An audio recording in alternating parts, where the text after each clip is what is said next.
Hello बच्चों, welcome to Shyam sir official. मैं श्याम लिल्लारे एक बार फिर आप सभी के सामने। तो फ्रेंड्स, आज की क्लास सभी बच्चों के लिए मोस्ट इम्पॉर्टेंट होने वाली है, क्योंकि आज की जो इस क्लास में मैं आप लोगों का जो मध्य प्रदेश शासन द्वारा होने वाला एग्ज़ाम है EQIP, इसके बारे में आपको संपूर्ण जानकारी देने वाला हूँ। देखिए फ्रेंड्स कि ये EQIP क्या होता है, इसका मेन उद्देश्य क्या होता है। ठीक है, सबसे पहले तो इसका फुल फॉर्म होता है एजुकेशन क्वालिटी इम्प्रूवमेंट प्रोग्राम। ये एक लर्निंग असेसमेंट प्रोग्राम होता है फ्रेंड्स।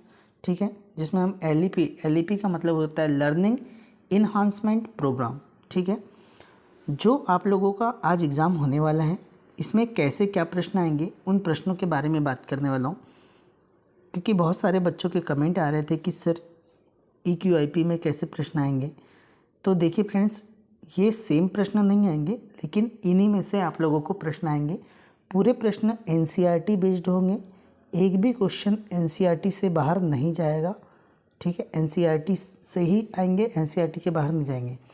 आपके जितने भी सब्जेक्ट है, सभी सब्जेक्ट में से प्रश्न पूछे जाएंगे। ठीक है, प्रश्न का पूछने का जो तरीका है फ्रेंड्स, आप लोगों को पता होगा कि 75 मार्क्स का पेपर होने वाला है। ठीक है, और जो कि आप लोगों का 2 घंटे का पेपर है। अगर आप इसमें क्वालिफाई करते हैं तो आप लोगों को शैक्षणिक भ्रमण के लिए लेकर जाया जाएगा। ठीक है, और भी चीज़ें हैं इसमें, ठीक, जो कि आप लोगों को बाद में बता दूंगा। ठीक है फ्रेंड्स, तो चलिए देखते हैं NCERT से कैसे क्वेश्चन आएंगे। क्लास 12th के NCERT लिया है मैंने, इसमें सभी 10 अध्याय में से 100 बहुविकल्पी प्रश्न लिया है। तो हम सभी प्रश्नों को देखते हैं। आपकी इसमें प्रश्न, इस एग्ज़ाम की भी तैयारी हो जाएगी, साथ ही साथ आपका पूरा 12th के सिलेबस को भी अपन कवर कर पाएंगे। चलिए फ्रेंड्स देखते हैं। पहला, मूलरता की इकाई क्या होती है। तो मैंने यहाँ पर इनके आंसर सहित आप लोगों को बताया है कि मूलरता की इकाई मोल प्रति लीटर होती है। ऑप्शन नंबर बी सही हो जाएगा। सेकेंड, मोललता की इकाई मोललता क्या होती है, आप लोगों को ये भी पता होना चाहिए कि 1000 ग्राम विलायक में उपस्थित विलेय के मोलों की संख्या को अपन उसकी मोललता कहते हैं। तो ग्राम है मतलब किलोग्राम, तो इसका आंसर हो जाएगा मोल प्रति किलोग्राम। राउल्ट का नियम लागू होता है, तो राउल्ट का नियम केवल आदर्श विलयन पर ही लागू होता है। सेकेंड, हेनरी का नियम, 4th नंबर का क्वेश्चन है कि हेनरी का नियम किससे संबंधित है। तो हेनरी का नियम गैसों की द्रव में घुलनशीलता से संबंधित है। नेक्स्ट, कोलिगेटिव गुण किस पर निर्भर करते हैं। तो फ्रेंड्स, ये विलेय कणों की प्रकृति पर संख्या पर निर्भर करते हैं, उनकी प्रकृति पर निर्भर नहीं करते। अनुसंख्यक गुणधर्म भी कहते हैं इसको हिंदी में, अनुसंख्यक गुणधर्म। नेक्स्ट क्वेश्चन है, विलेय मिलाने से क्वथनांक कैसा होता है। तो फ्रेंड्स, विलेय मिलाने से क्वथनांक बढ़ता है। 7वां प्रश्न है, हिमांक में अवनमन किस कारण से होता है। तो हिमांक में अवनमन वाष्प दाब घटने से होता है। प्रश्न क्रमांक 8, 1 मोलर NaCl में Na+ आयन की सांद्रता कितनी होगी। तो फ्रेंड्स, इसमें 1 मोलर NaCl में Na+ आयन की सांद्रता भी 1 मोलर ही होगी। जब ताप बढ़ाया जाता है तो मोलरता कैसी होती है फ्रेंड्स, घटती है। ठीक है, वान हाफ फैक्टर I का मान 1 से अधिक होता है जब विलेय आयनिक हो, तब 1 से अधिक होता है, ये आपको याद रखना है। चैप्टर नंबर 2 पर चलते हैं, इलेक्ट्रोकेमिस्ट्री पर, विद्युत रसायन पर। तो विद्युत रसायन से भी मैंने 10 क्वेश्चन लिया है। गैल्वेनिक सेल में इलेक्ट्रॉनों का प्रवाह होता है, तो इसमें इलेक्ट्रॉनों का प्रवाह एनोड से कैथोड की ओर होता है। एनोड पर क्या होता है, तो एनोड पर फ्रेंड्स ऑक्सीकरण होता है और कैथोड पर अपचयन होता है, ये याद रखना है। चलो, आपका नेक्स्ट क्वेश्चन वही है कि कैथोड पर क्या होता है, तो कैथोड पर अपचयन होता है फ्रेंड्स। गैल्वेनिक सेल में ऊर्जा परिवर्तन होता है, तो गैल्वेनिक सेल में ऊर्जा परिवर्तन रासायनिक से विद्युत की ओर होता है। चालकता की इकाई क्या होती है। तो फ्रेंड्स, चालकता की इकाई ओम इनवर्स सेंटीमीटर इनवर्स होती है। आपका ऑप्शन नंबर बी सही हो जाएगा। सूखी सेल में इलेक्ट्रोलाइट क्या है, तो अमोनियम क्लोराइड को ये इलेक्ट्रोलाइट है। प्रश्न क्रमांक 17 की बात करते हैं। जिंक कॉपर सेल में एनोड क्या है? तो इसमें एनोड होता है आप लोगों का जिंक और कैथोड होता है आप लोगों का कॉपर। तो इसका right answer option number B हो जाएगा। कोलरास का नियम संबंधित है। तो कोलरास का नियम जो होता है फ्रेंड्स आप लोगों का मोलर चालकता से संबंधित होता है और आपको ये याद भी करना चाहिए किसी दुर्बल विद्युत अपघट्य की अनंत अनुता पर तुल्यांकीय मोलर चालकता उसके समस्त आयनों धनायनों तथा ऋणायनों की अनंत तनुता पर तुल्यांकीय मोलर चालकता के योग के बराबर होती है। नॉर्डन समीकरण किसके लिए लागू होता है? तो ये ईएमएफ निकालने के लिए लागू होता है। नेक्स्ट, निकिल कैडमियम बैटरी में एनोड होता है तो इसमें कैडमियम होता है। अध्याय 3 से प्रश्न आते हैं रासायनिक बलगतिकी से। प्रथम कोटि अभिक्रिया का वेग स्थिरांक की इकाई। तो फ्रेंड्स ये हमेशा एग्जाम में पूछा जाता है, सेकेंड इन्वर्स होती है। अभिक्रिया का क्रम निर्भर करता है अभिक्रिया के तंत्र पर, सिस्टम पर निर्भर करते हैं। अभिक्रिया का वेग बढ़ाने पर सामान्य तरीका क्या होगा? तो फ्रेंड्स इसका right answer option number A हो जाएगा, ताप बढ़ता है। ताप कैसा होता है? बढ़ता है। सक्रियण ऊर्जा क्या है? तो सक्रियण ऊर्जा को हम बोलते हैं कि न्यूनतम ऊर्जा, ठीक है, जो एक्टिवेशन एनर्जी बोलते हैं न्यूनतम ऊर्जा जो किसी अभिकारक को उत्पाद में परिवर्तन के लिए आवश्यक होती है। शून्य क्रम की अभिक्रिया का वेग कैसा होता है? तो शून्य क्रम की अभिक्रिया का वेग सांद्रता पर निर्भर नहीं करता है ना। ये किस पर निर्भर नहीं करता है? सांद्रता पर निर्भर नहीं करता है। इसका ऑप्शन नंबर ए सही हो जाएगा। प्रथम कोटि अभिक्रिया का अर्ध आयुकाल T1/2 ये कैसा होता है फ्रेंड्स? स्थिर रहता है। ऑप्शन नंबर ए सही हो जाएगा। अभिक्रिया का क्रम क्या दर्शाता है? तो अभिक्रिया का क्रम दर समीकरण में घातों का योग दर्शाता है। ऑर्डर ऑफ है ना, ऑर्डर ऑफ रिएक्शन जिसे अपन अभिक्रिया की कोटि कहते हैं। ऑर्डर ऑफ रिएक्शन अभिक्रिया की क्या कहेंगे? कोटि। टक्कर सिद्धांत संबंधित है। तो टक्कर सिद्धांत किससे संबंधित है? अभिक्रिया के वेग से। उत्प्रेरक का कार्य क्या है? तो उत्प्रेरक क्या काम करता है? सक्रियण ऊर्जा को घटाता है ना, घटाना बढ़ाना इनका काम होता है। आर्रहनीयस समीकरण क्या दर्शाता है? तो फ्रेंड्स आर्रहनीयस समीकरण ताप और वेग का स्थिरांक बताता है। चलिए यहाँ पर ये प्रश्न कंप्लीट हो गया। अब हम आते हैं chapter number 4 D and F block के तत्व में। सबसे पहला क्वेश्चन है कि डी ब्लॉक का तत्व किस समूह में पाया जाता है? तो फ्रेंड्स ये समूह 3 से लेकर समूह 12 में पाया जाता है। संक्रमण तत्वों में कौन सा गुण होता है? तो संक्रमण तत्वों में रंगीन यौगिक बनाने का गुण होता है। संक्रमण धातु में परिवर्तनशील ऑक्सीकरण अवस्था क्यों होती है? इसका मुख्य कारण होता है अपूर्ण N-1 डी कक्षक के कारण। कौन सी धातु रंगीन आयन बनाती है? तो फ्रेंड्स कॉपर धातु रंगीन आयन बनाती है। कौन सी धातु उत्प्रेरक के रूप में प्रयोग होती है? तो उत्प्रेरक के रूप में प्रयोग होने वाली धातु का नाम प्लेटिनम होता है। नेक्स्ट क्वेश्चन है एफ ब्लॉक तत्व कहलाते हैं। तो एफ ब्लॉक के तत्व को हम लोग पी ब्लॉक के तत्व को डी ब्लॉक के तत्व को संक्रमण धातु, तो एफ ब्लॉक के तत्व को अपन अंतः संक्रमण धातु कहते हैं। चलिए नेक्स्ट, लेंथेनाइट श्रृंखला किससे चालू होती है? तो ये सीरियम से चालू होती है। सीरियम। एक्टिनाइट तत्व का प्रमुख गुण है। तो फ्रेंड्स इसमें रेडियोधर्मिता के गुण पाए जाते हैं, ये प्रमुख इसका मुख्य गुण है। कौन सा तत्व +3 ऑक्सीकरण अवस्था प्रदर्शित करता है? तो स्कैंडियम +3 ऑक्सीकरण अवस्था प्रदर्शित करता है। ट्रांजिशन धातु का गलनांक मतलब संक्रमण धातु का गलनांक कैसा होता है? तो ये उच्च होता है।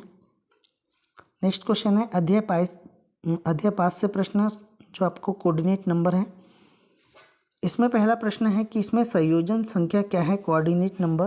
तो फ्रेंड्स सीधे जुड़े लिगेंड की संख्या को अपन संयोजन संख्या कहते हैं। तो ये कितनी है? 6। संयोजन यौगिक का केंद्रीय परमाणु क्या कहलाता है? तो केंद्रीय परमाणु समन्वयन केंद्र कहलाता है। नेक्स्ट, लिगेंड क्या होता है? जो एकाकी इलेक्ट्रॉन युग्म को दान करता है, या हम ये बोल सकते हैं जो एकाकी इलेक्ट्रॉन युग्म देता है, इसको अपन लिगेंड कहते हैं फ्रेंड्स। नेक्स्ट, FeCN6 आयन में आयरन की ऑक्सीकरण अवस्था कितनी निकलेगी? तो आपको निकालते हुए आनी चाहिए। देख लीजिएगा, जिसकी निकालनी है उसको x मानते हैं, जैसे आयरन की निकालनी है तो x मानेंगे, प्लस साइनाइड के -1 होती है इंटू 6 अणु है, बराबर में आ जाएगा -4, तो x -6 बराबर में -4, तो x is equal to -4 plus में हो जाएगा आपका 6, तो x इज इक्वल टू 2 ऑक्सीकरण अवस्था निकल जाएगी। इसका ऑप्शन नंबर ए सही हो जाएगा। कॉपर 2+ आयन का रंग होता है तो फ्रेंड्स इसका नीला रंग होता है, ये आपको याद रखना है। EDTA है, EDTA का पूरा नाम एथिलीन डाई एमीन टेट्रा एसीटेटो होता है। ये एक हेक्साडेंटेन लिगेंड है। समावयवता किस कारण होती है? तो फ्रेंड्स संरचना भिन्न होने के कारण समावयवता होती है।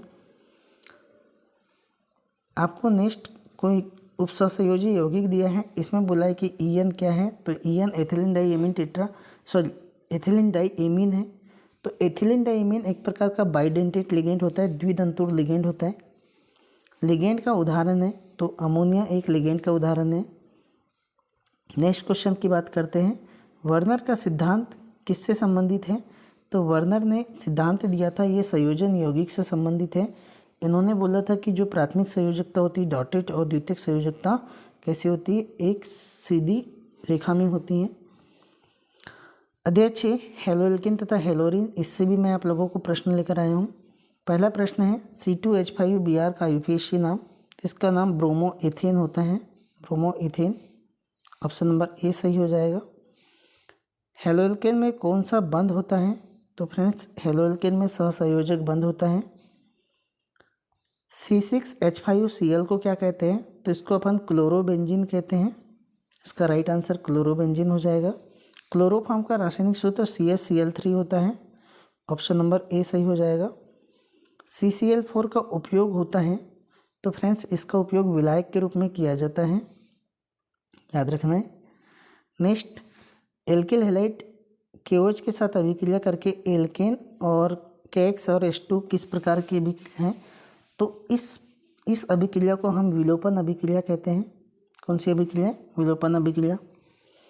CH3Cl CH3I NaCl, यह कौन सी अभिक्रिया है? तो फ्रेंड्स इस अभिक्रिया का नाम होता है फिंकलेस्टीन अभिक्रिया। ऑप्शन नंबर बी सही हो जाएगा। क्लोरोफॉर्म वायु में धीरे धीरे किस में परिवर्तित हो जाता है? तो बहुत ही विषैली जहरीली गैस फास्जिन में परिवर्तित हो जाता है। एल्किल हैलाइड सोडियम धातु से क्रिया करता है और क्या बनता है? यह अभिक्रिया ओर्टज अभिक्रिया कहलाती है, ओर्टज। ब्रोमोफॉर्म का सूत्र CHBI3 हो जाएगा फ्रेंड्स, मतलब CHBr3 हो जाएगा। अध्याय 7 एल्कोहल, फिनॉल तथा ईथर, यहाँ से क्वेश्चन की बात करते हैं। पहला क्वेश्चन है, एथेनॉल का आणविक सूत्र क्या होता है? एथेनॉल C2H5OH होता है फ्रेंड्स, C2H5OH। देखो C2H5OH। अब यहाँ पर नहीं दिख रहा है फार्मूला, तो C2H6O कहाँ पर दिख रहा है? ऑप्शन नंबर ए, ये सही हो जाएगा। फिनॉल की क्रिया फेरिक क्लोराइड से करने पर क्या बनता है? कौन सा रंग बनाती है? तो ये बैगनी रंग बनाती है। इसका राइट आंसर बी हो जाएगा। एथेनॉल का उबलांक मेथेनॉल से अधिक होता है, क्योंकि ये होता है फ्रेंड्स हाइड्रोजन बंध के कारण, है ना। अधिक क्यों है? नेक्स्ट, 1 डिग्री एल्कोहल का ऑक्सीकरण से क्या बनता है? तो 1 डिग्री, 2 डिग्री, 3 डिग्री में जो ऑक्सीकरण होता है, तो 1 डिग्री में ऑक्सीकरण से एल्डिहाइड प्राप्त होता है। 2 डिग्री के एल्कोहल के ऑक्सीकरण से कीटोन प्राप्त होता है। फिनॉल का रासायनिक सूत्र C6H5OH हो जाएगा फ्रेंड्स, ये C6H5OH। चलिए, ईथर का जो सामान्य सूत्र होता है बेटा, ये ROR या ROR' होता है। दो प्रकार के ईथर होते हैं, सम्मित और असम्मित। मेथॉक्सी एथेन का सामान्य नाम क्या है? तो dimethyl ether methoxyethane का सामान्य नाम है। फिनॉल का उपयोग कहाँ किया जाता है? तो फिनॉल का उपयोग कीटनाशक के रूप में किया जाता है। नेक्स्ट क्वेश्चन की ओर बढ़ते हैं। विलियम संश्लेषण किससे संबंधित है? तो ये ईथर बनाने से संबंधित है। ईथर बनाने की विलियम संश्लेषण विधि भी होती है। अध्याय 8 एल्डिहाइड, कीटोन तथा कार्बोक्सिलिक अम्ल से हम लोग यहाँ पर प्रश्न को देख रहे हैं। एल्डिहाइड का सामान्य सूत्र क्या है? तो एल्डिहाइड का सामान्य सूत्र RCHO होता है। कीटोन का सामान्य सूत्र RCOOR होता है या R डैश होता है।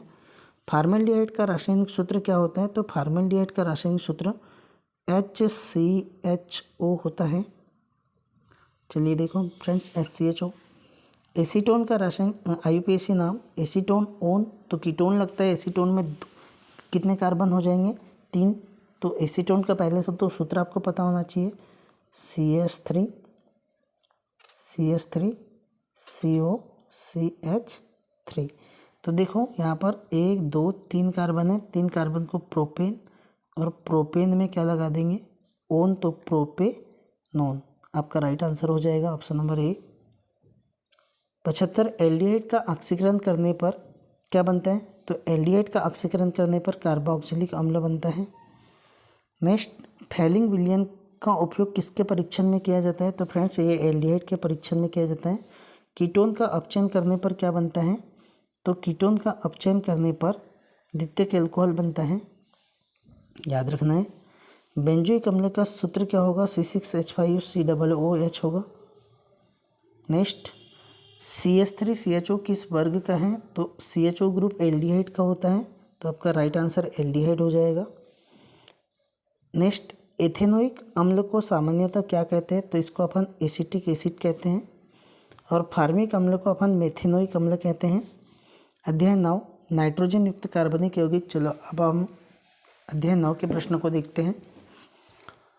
पहला प्रश्न है, एमीन का सामान्य सूत्र क्या होता है? तो इसका सामान्य सूत्र RNH2 होता है। एमीन किससे व्युत्पन्न होते हैं? तो एमीन अमोनिया से व्युत्पन्न होते हैं। एनिलीन का सूत्र क्या होता है? तो एनिलीन का सूत्र C6H5NH2 होता है। चलिए फ्रेंड्स, प्राथमिक एमीन में नाइट्रोजन जुड़े होते हैं, तो प्राथमिक एमीन में नाइट्रोजन 1 कार्बन से जुड़े होते हैं, द्वितीयक में 2 से जुड़े होते हैं, और तृतीयक में देखो द्वितीयक में 2 से जुड़े होते हैं, और तृतीयक में टर्सरी में 3 कार्बन से जुड़े होते हैं। ठीक है, ये याद रखना है आप लोगों को। चलिए नेक्स्ट, डाईएजोनियम लवण किस अभिक्रिया से बनते हैं? तो ये अभिक्रिया डाईएजोनियम लवण को डाईएजोटाइनेशन सेंडमेयर अभिक्रिया से भी बनते हैं। ठीक है, डाईएजोनियम लवण का सामान्य सूत्र N2Cl होता है, ये ऑप्शन नंबर ए। सेंडमेयर अभिक्रिया में प्रयुक्त लवण कौन सा होता है? तो फ्रेंड्स जो सेंडमेयर अभिक्रिया में क्यूप्रस क्लोराइड या क्यूप्रस ब्रोमाइड होता है। नेक्स्ट क्वेश्चन है, एनिलीन का उपयोग रंग और रंजक बनाने में किया जाता है। चलिए अब हम अध्याय 10 की बात करते हैं, जैव अणु। यहाँ से कैसे प्रश्न आएंगे? मोनोसेकेराइड का उदाहरण है, तो फ्रेंड्स मोनोसेकेराइड का ग्लूकोज उदाहरण होता है। ग्लूकोज का आणविक सूत्र C6H12O6 होता है, right answer option number A हो जाएगा। सुक्रोज किस प्रकार की शर्करा है? तो सुक्रोज एक प्रकार की डाइसेकेराइड है। स्टार्च किस प्रकार का कार्बोहाइड्रेट है? तो स्टार्च पॉलीसेकेराइड होता है। प्रोटीन का निर्माण किससे होता है? तो प्रोटीन का निर्माण वसा एमिनो अम्ल से होता है, क्योंकि प्रोटीन जो होते हैं अल्फा एमिनो अम्ल के बहुलक होते हैं, तो इसका ऑप्शन नंबर ए सही हो जाएगा। वसा और तेल किस वर्ग के यौगिक है? तो वसा और तेल ये लिपिड वर्ग के यौगिक हैं। डीएनए का पूरा नाम तो आपको पता ही होगा, डीऑक्सीराइबोन्यूक्लिक एसिड। आरएनए का पूरा नाम भी पता होगा, राइबोन्यूक्लिक एसिड। लेकिन यहाँ पर पूछा है कि आरएनए का क्या कार्य है? तो फ्रेंड्स आरएनए का कार्य प्रोटीन का संश्लेषण करता है, ऑप्शन नंबर ए सही हो जाएगा। विटामिन सी को क्या कहते हैं? तो विटामिन सी को एस्कॉर्बिक एसिड इसका रासायनिक नाम होता है। एंजाइम किस प्रकार के यौगिक होते हैं? तो एंजाइम प्रोटीन यौगिक होते हैं। तो फ्रेंड्स यहाँ पर मैंने आप लोगों को 100 क्वेश्चन एनसीईआरटी के कंप्लीट करवा चुका हूँ, जो कि आप लोगों के केमिस्ट्री के हैं। ठीक है फ्रेंड्स, अब मुझे थोड़ा टाइम नहीं मिल पाने के कारण मैं सभी सब्जेक्ट के नहीं ले कर आ पाया, तो आप लोग क्या कीजिएगा, इन प्रश्नों को एक बार रिवाइज़ कर लीजिए, अच्छे से देख लीजिए, ताकि आप लोगों का एग्ज़ाम में यहाँ से कुछ क्वेश्चन आए तो आप लोगों के क्वेश्चन बन सके। चलिए फ्रेंड्स, मिलते हैं अपन नेक्स्ट वीडियो में, तब तक के लिए जय हिंद, बेस्ट ऑफ लक।